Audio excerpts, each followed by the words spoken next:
Ser santos es ser reflejo del amor. Dios es amor y ama siempre. Presentamos Santo Debo Ser. Recorramos juntos el camino a la santidad al que hemos sido llamados.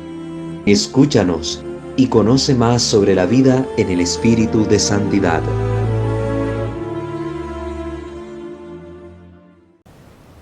Quiero hoy compartir no un texto bíblico, sino una pequeña reflexión a partir de un documento que ya tiene algunos años en nuestra iglesia de haber sido presentado al público. Estoy refiriéndome al documento conocido como Porta Fidei, la Porta Fidei, que fue la carta apostólica de su santidad el Papa Benedicto XVI, con el cual se convoca y se proclama el Año de la Fe. Entonces, eso fue en el 2011. 2011, ustedes recordarán, se celebró ese año dedicado a reflexionar en nuestra fe católica. Y el Papa hace una invitación a reflexionar al respecto con este documento, ¿verdad? La Puerta de la Fe, ustedes lo pueden conseguir en internet. Siempre es bueno tener este tipo de documentos a mano, releerlos, reflexionarlos. Todos los documentos que van sacando los sumos pontífices son para nosotros orientación en nuestra vida de fe y tratan de ser también una guía para que nuestro caminar cristiano sea coherente con el Evangelio. Entonces vamos a comentar un poco acerca de este documento, resaltando algunos aspectos que en él pues llaman la atención y que nos pueden ayudar a meditar mejor nuestra fe.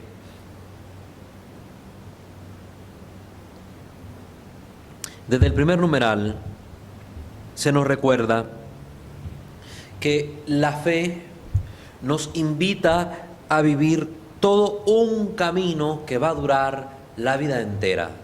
El camino del creyente se transita a lo largo de la vida. No podemos decir entonces que va a haber un momento puntual donde ya no necesite yo de este camino de fe en mi vida, sino que me puedo apartar y tranquilamente todo va a estar bien. No. Para el que ha entrado por la puerta de la fe, este camino va a durar toda la vida. Pueden haber caídas, pueden haber momentos en que nos sintamos derrotados, pero debemos seguir adelante, porque la fe nos sostiene. Y recordar que la fe muchas veces tiene que ser probada, tienen que haber esos momentos oscuros en la vida, en el sentido de que tenemos que vivir prueba. La fe, si es probada, ocurrirá como pasa con el oro en el crisol, se purificará y brillará con un mayor esplendor. Entonces es necesario pasar distintas pruebas en la vida. Es precisamente en los momentos de oscuridad donde la fe va a brillar con mayor intensidad, como pasa con la llamita de la vela. La llamita de la vela ilumina más la habitación, no cuando está la gran claridad del día, sino precisamente cuando más densa y oscura es la noche, más fuerte es el resplandor que emite esta llama. Entonces igual pasa con la fe. Brilla con mayor claridad, deja ver todo el esplendor de su luz cuando estamos viviendo la más densa oscuridad en nuestra vida. Puede ser una prueba de la pérdida de un familiar, la prueba de una enfermedad, que nos hayan despedido del trabajo, un cambio de vida, etcétera, etcétera, el tipo de prueba que sea. Puede ser una misma prueba de fe, como se le llama muchas veces cuando sentimos que ya no tiene sentido orar, que ya no tiene sentido ir a la iglesia, que la presencia de Dios en nuestra vida se mira tan alejada, o la sentimos tan alejada, que dejamos de creer en Él. Pueden ser este tipo de pruebas. Pero el camino de la fe precisamente se nos abre a nosotros los cristianos por medio del bautismo. Aquí quiero hablar algo muy importante. En el bautismo nosotros recibimos la fe, pero ¿cuál fe? ¿Qué fe? La fe de la iglesia católica, la iglesia fundada por el Señor. Una fe que recibimos de manera incipiente en este momento del bautismo, que se supone, y debería ser así, debe ser cultivada tanto por los padres como por los padrinos y por la comunidad eclesial, que por eso son testigos y partícipes del sacramento de los nacimientos de los nuevos hijos de Dios en la iglesia. La triste realidad es que muchas veces el bautismo se convierte en un mero acto social, un acto social, un acto público, donde las personas participan meramente por costumbre, por tradición, pero carente del pleno sentido de la fe que implica el sacramento que se está realizando. Entonces vamos al bautismo porque el niño nació y ya lo queremos bautizar, ya que el padre le eche el agua y no sé qué, y lo hacemos simple y sencillamente por el mero hecho del evento social. Y es que vamos a escoger de padrinos para el niño a la tía, la tía rica, la que vive en Estados Unidos, o la tía que nos manda los reales, la que está en Costa Rica, a ella para que le dé buenos regalos o buenos billetes al chavalo o a la chavala cuando crezca. Un pensamiento que no va de acuerdo a lo que la Iglesia nos está pidiendo para los padrinos. ¿Cómo deben ser los padrinos? Se supone que deben ser personas de fe que transmitan la fe a sus ahijados. Muchas veces están buscando a los seminaristas, a las monjas, a los curas para ser padrinos. No es muy recomendable, ¿verdad? No es muy recomendable. A veces uno por sus oficios, por sus cargas de trabajo pastoral, a veces se nos impide un poco el poder prestar atención a nuestros ahijados. Yo soy padrino de muchos niños y ya les he dicho a las personas, por favor eviten buscarme, porque yo no quiero verme en el penoso caso de decirles que no. Sepan desde ya que trato de evitar convertirme en padrino de más ahijados. Ya tengo demasiados y creo que estoy en problemas para rendirle cuentas a Dios porque no he podido cumplir adecuadamente mi función como padrino, porque las ocupaciones, la distancia, el tiempo nos impiden muchas veces dar la atención que nuestros ahijados requieren. Yo tengo muchos ahijados y trato de estar en contacto con ellos, trato de hablarles de Dios, de ver cómo va su camino de fe, cómo va también su vida personal, pero se vuelve complicado cuando el número es muy elevado. No es por presumir, sino más bien me lamento de no poder cumplir adecuadamente mi función como padrino. Entonces yo les recomiendo siempre busquemos personas idóneas, que den testimonio de fe, que lleven una vida coherente, que sean personas de iglesia. Buscamos para padrinos el mejor amigo, el que me cae bien, el tío rico, y son personas que tal vez no llevan una vida coherente de fe, que no se van a preocupar porque este niño, esta niña crezca en la fe de la iglesia. Lógicamente, a veces cuando vienen los problemas, las dudas, y el niño quiere recurrir a su padrino, encuentra más bien en él una persona que no vive en coherencia con el Evangelio. Y los consejos que lamentablemente dan estos padrinos muchas veces son distintos a los que la Iglesia llama a que se le den a los ahijados en esas circunstancias específicas de su vida. Pues muchas veces son más bien esos consejos producto de la experiencia personal, pero una experiencia que muchas veces es fruto de una vida alejada de Dios, alejada de la iglesia. Entonces no hay coherencia. Los mismos padres de familia, se supone que deben transmitir la fe a sus hijos. Hacen un compromiso de fe ante la iglesia, ante Dios, ante la comunidad, donde ustedes se comprometen a mantener viva la llama de la fe en estos niños. Pero ese compromiso que se adquiere no solo es de palabra, sino es con la vida misma. Qué hermoso es ver, por ejemplo, a los papás orando con sus hijos. Ese es un bello testimonio de fe. Cuando nosotros como padres de familia comenzamos a orar con nuestros hijos, les enseñamos las oraciones básicas, el Padre Nuestro, la de María, a persinarse, a santiguarse, cuando los llevamos a misa, cuando rezamos el rosario con ellos, todo esto se convierte en un testimonio de vida de fe. Se vuelve un evangelio predicado con la vida, no solo con las palabras. Pero muchos papás, ¿qué hacen? Bueno, vaya a misa mi niño, y él se queda acostado en la cama. Vaya a misa, vaya, usted tiene que oír la palabra de Dios. ¿Y usted, papá, por qué no va? Es que estoy cansado, hoy es mi día de descanso. Entonces, es incoherente la vida de fe que quiere inculcar el papá en este niño, si lo envía a él, pero él no va con el niño.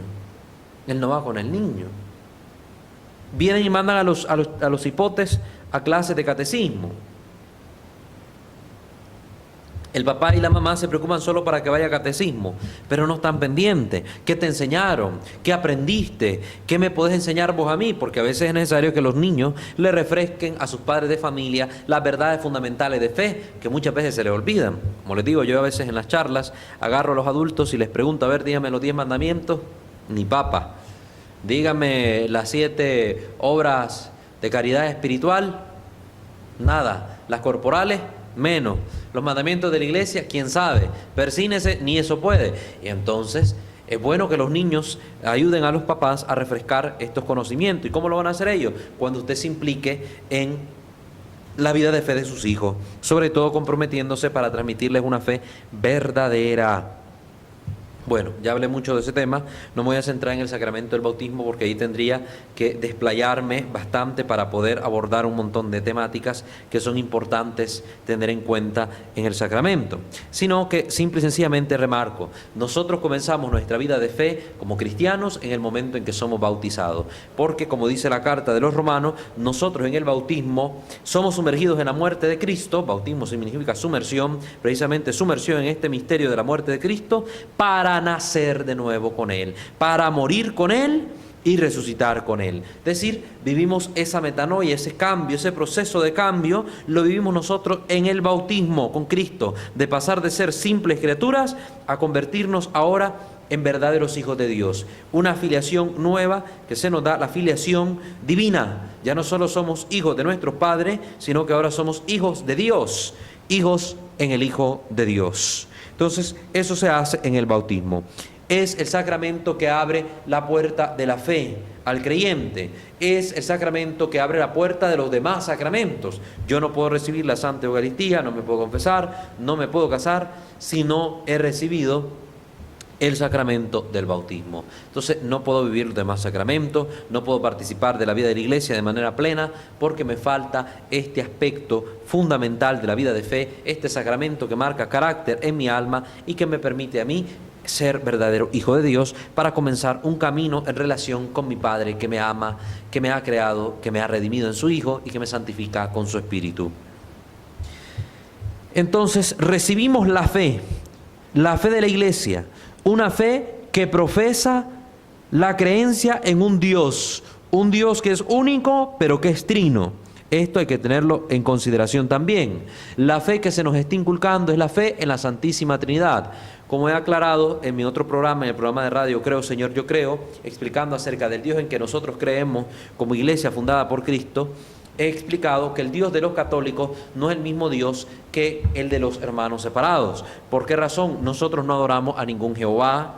Nosotros tenemos conciencia plena de que nuestro Dios es Padre, Hijo y Espíritu Santo, es decir, la Santísima Trinidad.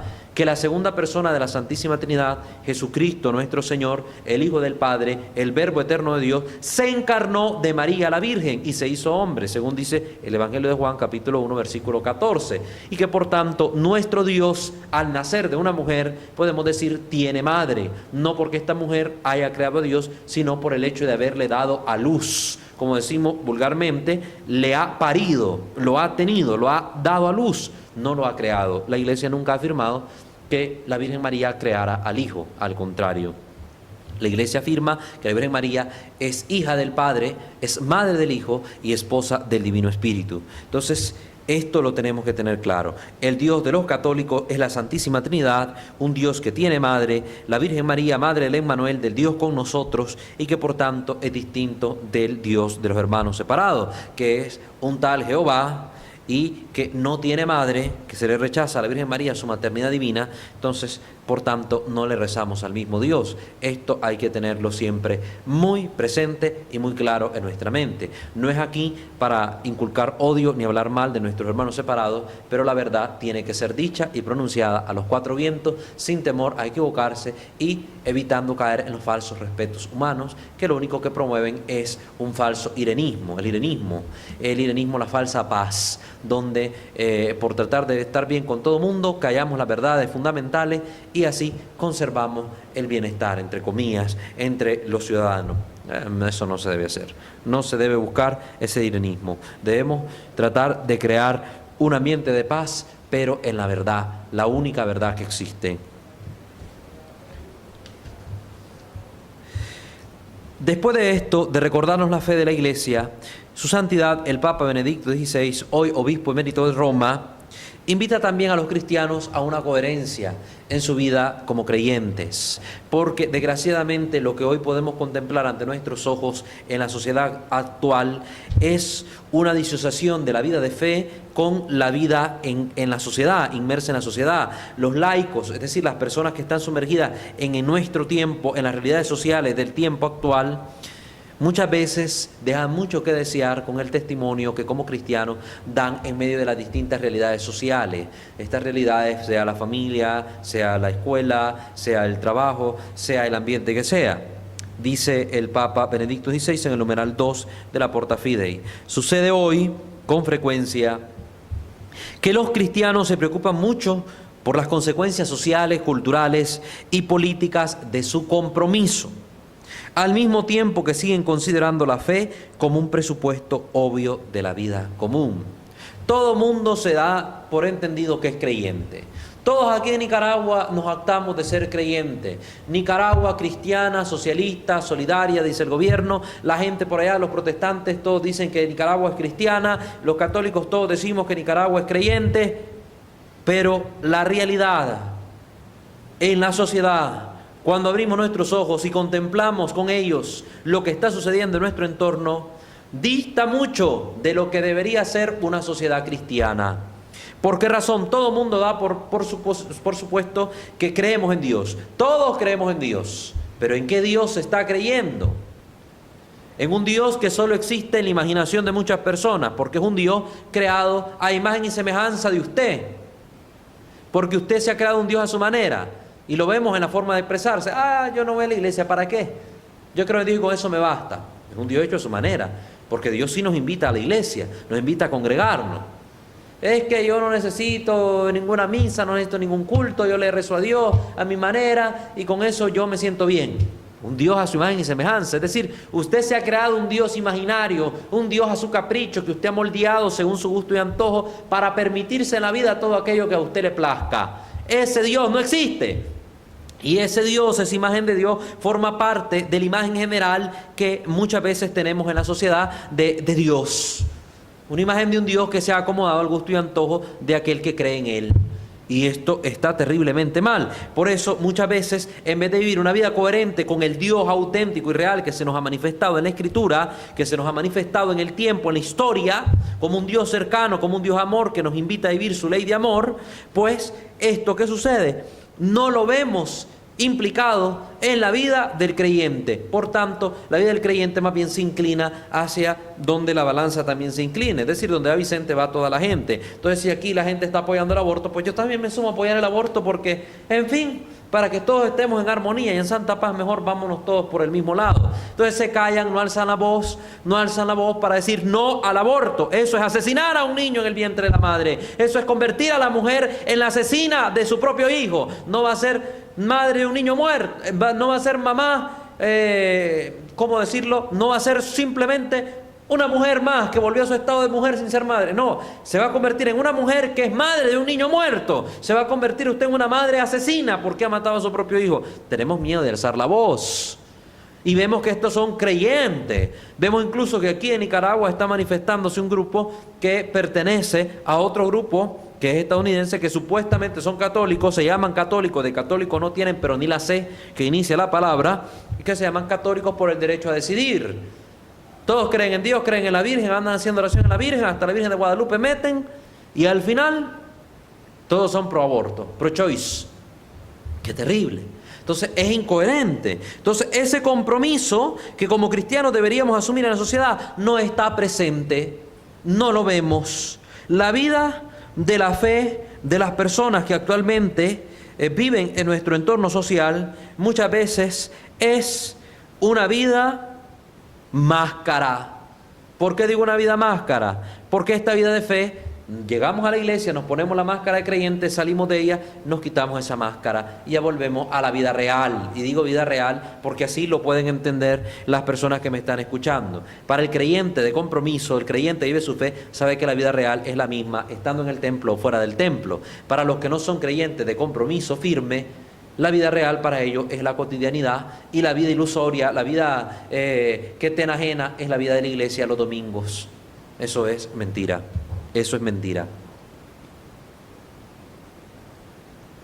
Recalca su santidad. De hecho, este presupuesto, supuestamente todos somos creyentes, no solo no aparece como tal, denuncia el Papa Benedicto, sino que incluso con frecuencia es negado.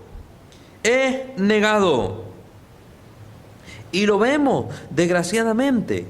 Esto es causa, dice el Papa, de una profunda crisis de fe que afecta a muchas personas. Y es la realidad actual, como lo he compartido en otros programas. Ya a Dios no se le quiere ver pintado por ninguna parte en la sociedad. Dios estorba todo lo que huela a divinidad, a religión, a iglesia, ya molesta, cae mal. ¿Por qué? Porque estamos en el tiempo del libertinaje, de la cultura del hedonismo, de la cultura del placer.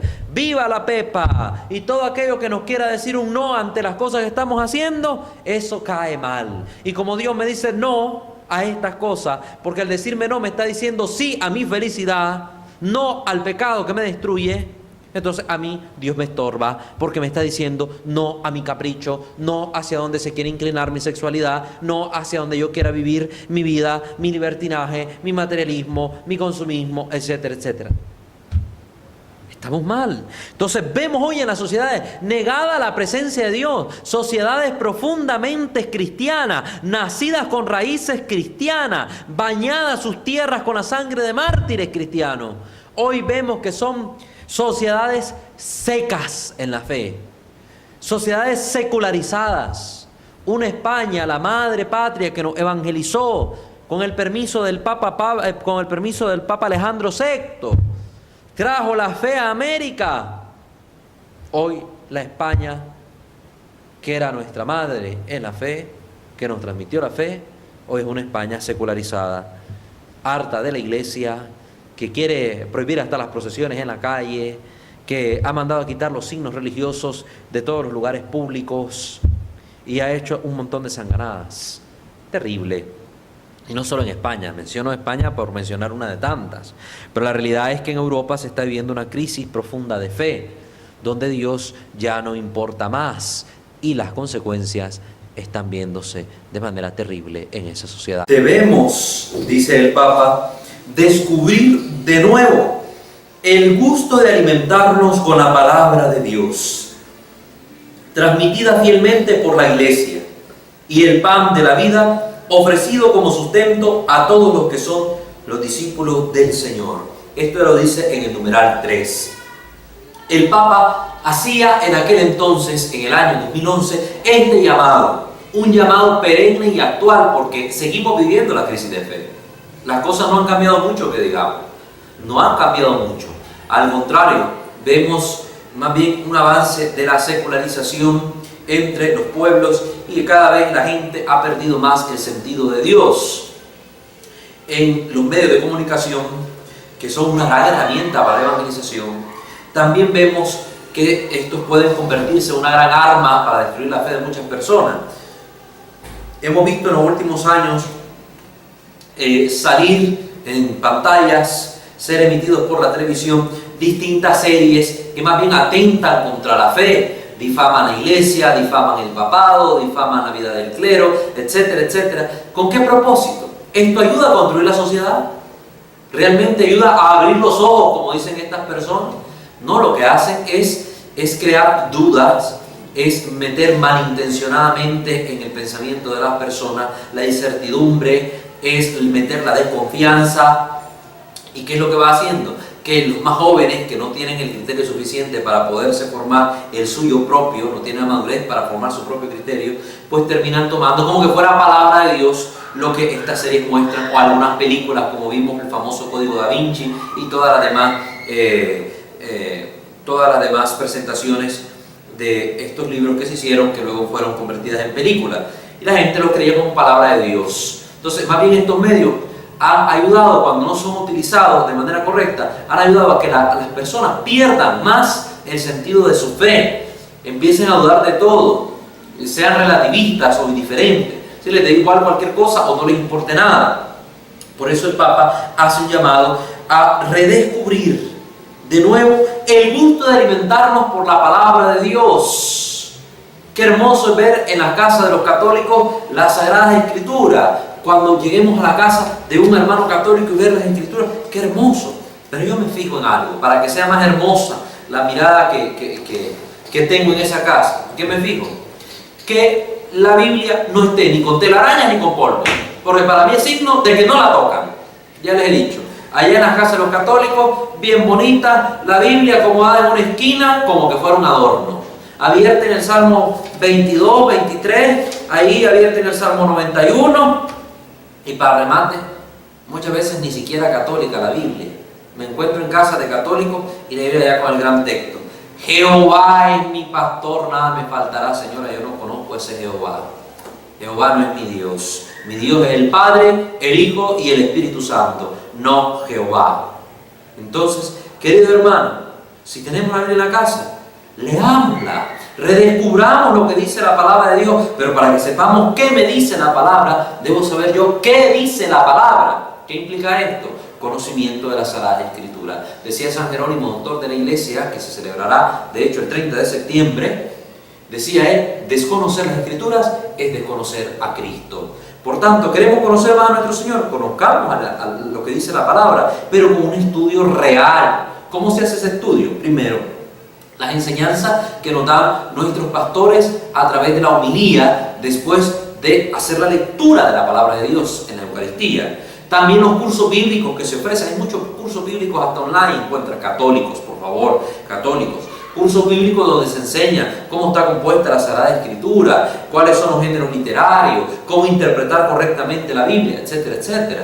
También existe mucho material que nosotros podemos adquirir en las librerías católicas, la librería de San Pablo, por ejemplo. Aquí en Estelí tenemos la librería católica Mundo San Agustín, ¿verdad? El Mundo Católico San Agustín. Tenemos esa librería y varias más que nos permiten a nosotros tener acceso a libros con comentarios respecto a los textos de la Sagrada Escritura. Y nosotros debemos adquirir todo ese material para podernos formar bien. Siempre que en sus parroquias den un curso bíblico, charla de capacitación, charla de formación o retiros incluso, vayan, participen para que usted se fomente, se forme en usted el deseo de aprender más sobre la Biblia y fomente usted en su familia el conocimiento de los textos sagrados. También es importante aprender a orar con la Escritura. Por ejemplo, hacer un cursito de Lección Divina. De Lección Divina donde usted aprenda cómo orar con la Biblia, orar con la palabra de Dios. Hay muchas ediciones modernas que están saliendo de la Biblia. Creo que las ediciones del Peregrino, también la Biblia del Peregrino, la de Alonso Chequel, trae en las páginas introductorias la lección divina, cómo hacer lección divina con la Escritura, y te propone ahí un esquema y todo lo demás. Entonces es importante que nosotros redescubramos el gusto, como dice el Papa Benedicto XVI, pontífice emérito, de alimentarnos con la palabra de Dios. Miren qué fácil, no nos compliquemos la vida. Si sos capaz de pasar 2 horas pegado en el televisor viendo una película, o 1 hora viendo una novela, o horas de horas escuchando música o viendo videos en YouTube y en Facebook, ¿qué te cuesta? Todos los días agarrar la Escritura en orden y empezar antes de irte a acostar, leer un capítulo diario. Un capítulo diario. Y te vas a ir leyendo la Biblia de a poquito. Si tampoco es que la tomes aquello con desesperación y el montón de hojas, no. Se leen los libros 100 años de soledad, semejante mamotreto de Gabriel García Márquez, y esta se lo leen completo. Algunos con los libros estos que estaba mencionando de Dan Brown, de Harry Potter, de Crepúsculo, de tirada a los jóvenes, dándole aquellas páginas que solo alimentaban la fantasía. La fantasía. Ojalá que hoy apareciera un Miguel de Cervantes que, como en su tiempo con el Quijote de la Mancha hizo la crítica al montón de novelas de caballería, hiciera hoy también un nuevo escrito que criticara todo este montón de fantasías que están alimentando la mente de los jóvenes y que al final solo les hacen vivir en un mundo utópico, en un mundo alterno, en un mundo fantástico y que les impide realmente poner los pies sobre la tierra. Sería magnífico que apareciera otro Miguel de Cervantes. Pero bueno, entonces hermanos, léanse la Biblia de poquito en poquito. Recuerdo que para el año que se decretó aquí en la provincia eclesiástica Manahuense, que es el nombre de nuestra provincia, en el año dedicado a la palabra, en muchos lugares se compartió la idea. Por ejemplo, recuerdo en la arquidiócesis de Managua, donde estuve yo para ese tiempo, que el cardenal había propuesto leer 4 capítulos diarios. 4 capítulos diarios de la Sagrada Escritura, y en menos de un año habíamos leído la Biblia completa. Muy pocos asumieron el reto. Muchos empezaron, a medio camino iban quedándose. Perdían el deseo, la ilusión, el gusto por la palabra de Dios. Pero para los chismes de la vecina, todos los días hay algo nuevo que decir, hay algo nuevo que informarse. No, leamos la palabra de Dios, conozcámosla. Y también nos invita a recordar que sea la palabra fielmente transmitida por la iglesia. No cualquier palabra, como les digo, ahí andan los hermanos separados, dándonos revistas, folletos, atalayas, despertar, no sé qué otras cosas. Eso no le ayuda para nada, porque está la palabra de Dios manoseada, tergiversada, cambiada en algunos casos, como son las ediciones del Nuevo Mundo de los Testigos de Jehová, o con libros faltantes, como es la Reina Valera de nuestros hermanos separados, que les faltan todos los 7 libros deuterocanónicos, o un libro totalmente ajeno, distinto a la fe cristiana, como es el libro del Mormón, de los mormones de la Iglesia de Jesucristo de los Santos de los Últimos Días. No, la iglesia que transmite fielmente la palabra de Dios es la que nos ha dado a la Biblia. La madre de la Biblia es la Iglesia Católica. Es en ella donde nosotros vamos a encontrar la manera adecuada de interpretar los sagrados textos. No se anden buscando por otro lado lo que no van a encontrar. Así que vayan a la iglesia. Lo otro que nos invita el Papa es a recordar que también debemos adquirir nuevos gustos por alimentarnos por el pan de la vida, ofrecido como sustento a todos los que somos discípulos de Cristo. ¿Cuál es el pan de vida? La Santa Eucaristía. Jesucristo dijo en el Evangelio de Juan, capítulo 6, Ego sum panis vitae, yo soy el pan de la vida. Quien coma de mi carne tiene vida eterna, quien beba de mi sangre tendrá vida eterna. Y el que coma de este alimento, aunque muera, no morirá para siempre, vivirá. Yo lo reviviré, lo resucitaré el último día. Es la promesa de Cristo, promesa que se hizo palpable ante los apóstoles el día de la última cena, cuando sentado con ellos tomó en sus manos el pan, dio gracias, lo bendijo, lo partió y lo dio a sus discípulos diciendo: tomen y coman, que esto es mi cuerpo. Recalco el verbo ser. Verbo ser. Cristo dijo: esto no es apariencia, no. Cristo dijo: esto es símbolo, no. Cristo dijo: esto figura, no. Dijo: esto es mi cuerpo. Cristo consagró el pan, Cristo consagró el vino, esta es mi sangre. No digo que era un símbolo para que andemos haciendo las muecas como los hermanos separados, ahí con juguito de uva, con jaicí, con galletas, con tostones, con lo que sea que están haciendo ahora las muecas de la Santa Cena. Y Cristo dijo: esto es mi cuerpo, esta es mi sangre. Hagan esto en memoria mía. Instituyó a los apóstoles como sacerdotes, ministros de la iglesia, que nos dan a nosotros el pan vivo bajado del cielo, como lo confirman los miles de milagros eucarísticos alrededor del mundo, donde la sagrada hostia se ha convertido en carne y al ser estudiado por la ciencia se descubre que es carne de corazón humano, del corazón de Cristo, y una carne que no se pudre, una sangre que no se pudre. Ahí están los milagros, como el milagro del anciano en Italia de más de 1000 años, y está intacta esa carne y esa sangre, milagro eucarístico. Cristo se nos ha dado en el pan de vida. Redescubramos el sabor, el gusto del pan de vida. Vayamos a misa y comulguemos. Dejemos de llevar una vida doble, una vida de pecado, una vida malintencionada. Tratemos de llevar nuestra vida en orden. Busquemos el sacramento de la confesión debidamente instituido por Cristo. Como dice Juan capítulo 20, 22, 24, que soplando sobre los apóstoles el Espíritu Santo, después de haber resucitado, les dijo: reciban el Espíritu. A quienes ustedes perdonen los pecados les quedarán perdonados, y a quienes se los retengan les quedará retenido.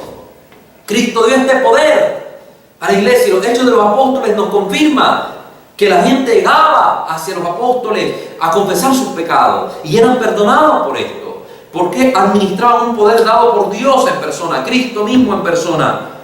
Vayamos a la confesión para que podamos gustar el pan de vida. Ordenemos nuestra vida. Todas esas parejas que están allá juntadas, ya es tiempo de casarse. 5, 6, 7 años llevan de estar juntos, con 3, 4 cipotes, 2 cipotes, uno que sea, y están diciendo ahí que no saben si este es su pareja, si este es el hombre de su vida. ¿Qué más va a hacer? Usted ya lo escogió, está montado en ese macho, jinetéelo hasta el final. Cásese, ordene su vida, agrade a Dios y comulgue el pan de vida que va a darle sustento a su fe. Coma la palabra de Dios que va a dar sustento a su fe, para que venzamos esta crisis actual de fe que está alejando a Dios de las realidades humanas, que está sacando a Dios del corazón de los hombres.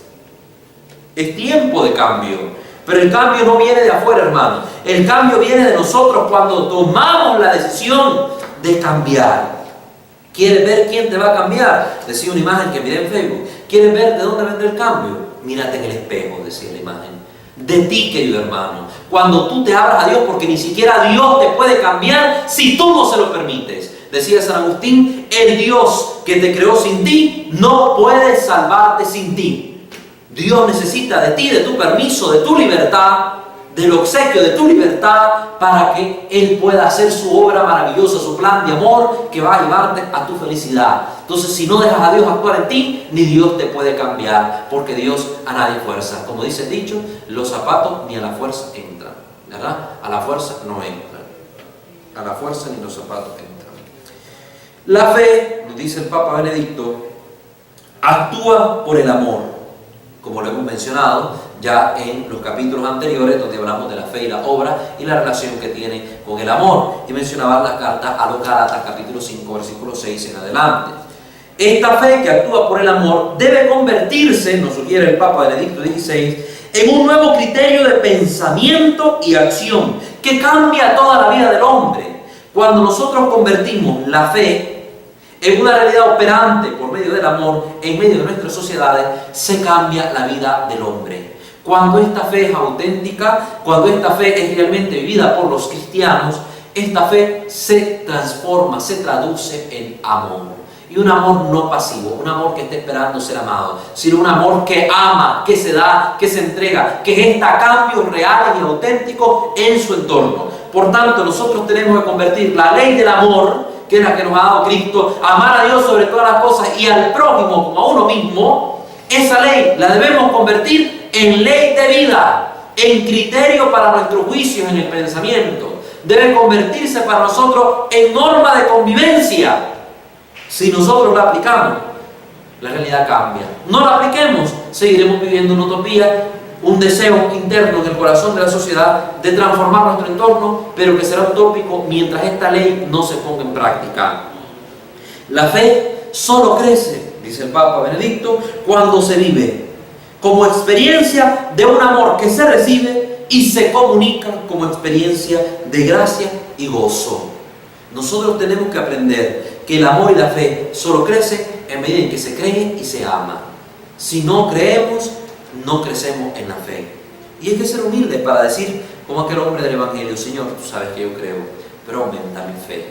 Nosotros creemos, pero hay que pedirle a Dios un aumento de fe, porque a veces nos cuesta entender cómo puede existir un Dios en medio de tanta maldad en el mundo. A veces nos cuesta entenderlo, pero no es culpa de Dios. La fe nos enseña que es culpa del pecado y del hombre que, dejándose llevar por las intuiciones que el demonio mete en su corazón, en su mente, pues peca y daña la comunidad humana. No es Dios el culpable de la maldad que existe en el mundo, es el hombre que con su libertad permite que todas estas cosas acontezcan. Que todas estas cosas acontezcan. Entonces, hermano, el amor y la fe crecen amando y creyendo. La fe abre el corazón y la mente de los que escuchan para acoger la invitación del Señor a aceptar su palabra, para ser su discípulo. Entonces, la fe abre nuestra mente y nuestro corazón. San Pablo decía, la fe entra por la escucha, se escucha. Las catequesis precisamente sirven para eso, escuchar. ¿Quién es Dios? Escuchar. Están las catequesis bautismales para los que van a recibir el bautismo, las charlas que se le dan a los padres y padrinos para prepararse a recibir el sacramento, para que tus niños crezcan en la fe. La fe nos va disponiendo a convertirnos en discípulos del Señor, porque fe es aventurarse a creer en aquello, como dice la carta a los Hebreos, que aún no podemos ver. Tenemos la convicción de que existe eso que no vemos. Tenemos la fe firme, decimos, de creer en aquella palabra, porque la fe connota siempre un aspecto fiducial, es decir, de confianza. Creer es confiar, creer es amar, creer es esperar. Tenemos que aprender a confiar. Entonces la fe nos dispone, nos abre, nos ayuda a aceptar lo que Cristo, nuestro Señor, quiere comunicarnos como una verdad esperanzadora, una verdad de vida, una verdad que transforma, que renueva y que nos ayuda a ser auténticamente felices. Hermanos, la felicidad auténtica es posible, pero no como la presenta el mundo, llenándonos de placeres y dándole rienda suelta a nuestra libertad, a nuestro capricho en todo, sino como Cristo lo propone, en la entrega total de nuestra libertad a Él, en una ofrenda amorosa donde dejamos que su amor inunde nuestro corazón, permitiéndole a Él manifestar su voluntad en nuestra vida y nosotros aceptándola de corazón, como lo hizo Jesús en el huerto de los olivos. Padre, si quieres aparte de mí este cáliz, pero no sea mi voluntad, sino la tuya. Y en la realización de la voluntad de Dios, por muy duro que parecía, al final encontramos la salvación.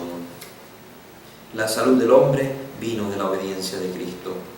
La fe solo crece y se fortalece creyendo. Es la verdad, queridos hermanos. Esperamos hoy en día, en el numeral 9, dice el Papa Benedicto, que el testimonio de vida de los creyentes sea cada vez más creíble. Esto es lo que la Iglesia espera de nosotros cristianos. Dar un testimonio creíble. Ser sujetos que actúen la fe en medio de nuestra sociedad. ¿Predicamos el amor? Amemos. Dejemos de guardar rencores tontos, rencores que no hacen nada más que destruirnos a nosotros mismos. Dejemos de perder el tiempo dándole rienda suelta a nuestros caprichos, dedicándonos al ocio. Tanta locura, tanta cosa, cuánto tiempo desperdiciado en Facebook, en WhatsApp, tiempo desperdiciado en novelas y en cosas banales, que en vez de esforzarnos nosotros por hacer penitencia, oración, ayuno, leer lecturas espirituales, lo malgastamos en cosas triviales. Cuidado, hermanos. Hoy tenemos que dar un testimonio de vida creyente que sea más creíble. El mundo ya no quiere vivir gente que predica sobre Dios. El mundo quiere ver gente que actúa la fe en Dios en el mundo. La gente dice, no quiero escuchar de Dios. La gente quiere ver a Dios en la sociedad. Eso es lo que los cristianos hoy en día estamos llamados a hacer. A presentar a Dios vivo, real, existente y actuante en medio de la sociedad. Ya no más solo prédicas vacías. Ya no más solo palabras de diente a labio. Tenemos que actuar a Cristo en la realidad de nuestra vida, de nuestra cotidianidad. El mundo ya no quiere oír, da pan al que tiene hambre, quiere verte dando pan al hambriento. El mundo ya no quiere oír, hay que vestir al que está desnudo. Te quiere ver a vos despojándote de tu vestidura y compartiéndola con aquel que tiene frío. El mundo quiere ver a Dios actuando en la realidad. Pero eso solo va a ser posible cuando tú, querido hermano, te dispongas a hacer las manos de Dios en el mundo, a hacer los pies de Dios en el mundo, a hacer la boca de Dios en el mundo y sobre todo a hacer el corazón de Cristo en medio de este mundo que carece y muere sediento de amor. Cristo grita, tengo sed desde la cruz. Y ese es el grito que refleja lo que el mundo hoy siente. Tengo sed también. El mundo tiene sed de Dios. Y tú serás el cántaro que portará el agua de vida para calmar la sed de los pueblos. Eso no se te olvide. No se te olvide. Hay que redescubrir los contenidos de la fe, profesada, celebrada, vivida y rezada, y reflexionar sobre el mismo acto con el que se cree. Eso es lo que nos invita el Papa Benedicto XVI. Redescubrir los contenidos de la fe. Por ejemplo, el credo. ¿Cuántos de ustedes saben el credo? En la iglesia han existido 3 tipos de credo: el quicunque, el niceno-constantinopolitano y el credo apostólico, el más antiguo de ellos. El credo apostólico es el más antiguo, atribuido según la tradición de la iglesia a los apóstoles del Señor. El credo niceno-constantinopolitano, que se compuso en 2 concilios para luchar contra las herejías, especialmente contra el arrianismo. Entonces está el concilio de Nicea en el año 325, que formula la mayor parte del credo, y luego se remata, por así decir, la formulación completa del credo en el año 381 en el primer concilio de Constantinopla. Y luego tenemos el quicunque, que aparece con San Atanasio, que también luchaba contra la herejía arriana. Entonces, estos son 3 credos, pero qué hermoso conocer los contenidos de este credo. Dice, creo en Dios. ¿Quién es Dios? Conozco a Dios, ¿por qué creo en Él? Creo que en Jesucristo es su único hijo. ¿Quién es Jesucristo? ¿Por qué digo que es su único hijo? ¿Acaso Dios tiene hijo? ¿Cómo puedo saber que es su hijo? Empezar a profundizar los contenidos de la fe en un estudio minucioso de los artículos de fe. ¿Cómo puedo hacer ese estudio? Bueno, agarrar de mi mano el catecismo de la Iglesia Católica. En vez de irle a meter 200, 300 pesos de recarga en la semana al celular, vaya, ahorre esos 200 córdobas, vaya con sus piecitos a la biblioteca, a la librería católica y compre el catecismo de la iglesia, que es así de grueso, hermoso, resume el contenido de nuestra fe y lo expresa de manera sencilla, en palabras asequibles a nuestra razón, a nuestro entendimiento, que nos van explicando cada uno de los artículos de nuestra fe para que comprendamos por qué decimos lo que decimos, por qué profesamos lo que profesamos, por qué creemos lo que creemos y por qué rezamos lo que rezamos. Qué importante. Muchos católicos se van de la iglesia católica sin conocer la fe. Es como que usted tuviera en esta bolsa $1.000.000 y tuviera siempre la bolsa cerrada y viniera alguien y le dijera: mira, te cambio esa bolsita que está ahí cerrada por esta moneda de oro. Y vos cambiás $1.000.000 por una moneda de oro, porque ves más reluciente la moneda de oro. Así pasa cuando usted abandona la fe de la iglesia por otra fe cualquiera. Mira bonito lo que le presentan allá afuera y usted sin conocer lo que tiene en esa bolsa escondida. Pero si hubiera abierto primero la bolsa, si hubiera ido de boca, porque hubiera visto que tenía un gran tesoro que iba a cambiar por un tesoro menor. Entonces, eso nosotros cuidémoslo. Cuidémoslo. ¿Cómo lo vamos a cuidar? Estudiando la fe, conociendo la fe, amando la fe. Entonces, hermanos, cómprense el catecismo de la iglesia. Hay otros libritos que aquí andan vendiendo también que son muy buenos. Catecismo bíblico y apologético. También catecismo católico, bíblico y apologético, editado por el padre Michael Bonifaz, que es un resumen también de la fe. El catecismo mayor de San Pío X, el catecismo de Trento. Hermosos libros que usted puede consultar para conocer mejor su fe y profesarla sin miedo, sin titubear. Para cuando le salga un hermano: ve, ¿y vos por qué crees en la Virgen? Ya vas a saberle responder. No que estás, es que no sé, voy a preguntarle al padre, Y cuando tú le preguntas a ellos no le dicen voy a preguntar al pastor, ellos te responden a como sea, pero ellos te responden. Igual tú deberías tener la capacidad de poder responder acerca de tu fe. Si no, ¿cómo es que crees? Te pregunto, ¿cómo creer en algo que no se conoce? Yo no puedo creer en un desconocido. Yo no puedo creer en lo que no conozco. Creo porque he conocido a Dios que se ha revelado. Así de sencillo. Conozco a Dios que se me ha dado a conocer. Por eso creo. Pero ¿cómo voy a conocer a este Dios si no profundizo los textos de la Sagrada Escritura, si no profundizo el magisterio de la iglesia que nos enseña qué significa creer? ¿Qué significa creer? Entonces nosotros, hermanos, estamos invitados a eso. La fe implica un testimonio y un compromiso público. Un testimonio y un compromiso público. Es decir, no solo ser cristiano de templo, de parroquia, no. Yo tengo que dar a conocer mi fe en público. ¿Pero cómo? Con mis actitudes y mi vida. No como lo andan haciendo los hermanos separados. Por ejemplo, para este mes de septiembre. Ahí andan en todas las rotondas, en todas las plazas, se ponen a orar en público, a estar pegando gritos, a estar haciendo esas manifestaciones, que lo único que hace es recordarme lo que Jesús advierte de los fariseos, que se ponen en las esquinas de la plaza a estar gritando para que todo el mundo lo vea y diga: ay, son creyentes, qué buena gente. No, no se trata de hacer un espectáculo de la fe. Hoy estos hermanos separados hasta son un showman, hombres de televisión ahí famosos y todo, con cadenas televisivas y todo un show de la fe, espectáculo de la fe, sanaciones, noches de milagros, de siembra, de no sé qué. No, debe haber un testimonio y un compromiso público, donde sin yo abrir la boca, debe entender que soy un cristiano, porque amo al prójimo, porque respeto al prójimo, porque actúo en favor de los demás, porque busco el bien común, etcétera, etcétera. Esto es lo importante. A esto se nos está llamando hoy como cristianos. El cristiano no puede pensar nunca que creer es un hecho privado.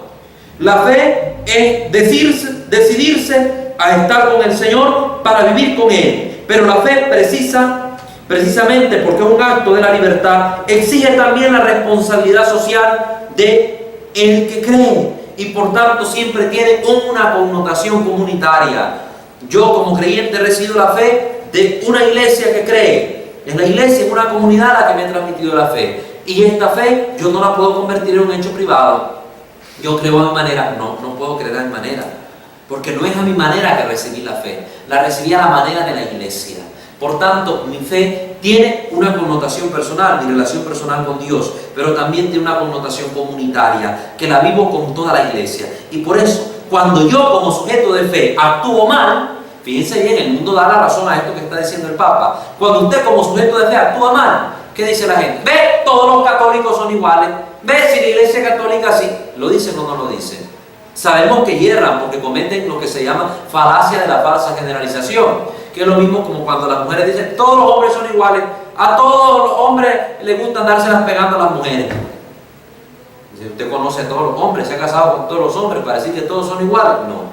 Entonces usted yerra, comete un error. Se llama falacia, la falsa generalización. Lo mismo pasa cuando critican a la iglesia católica. Todos los católicos son borrachos porque vieron un católico bebiendo guaro.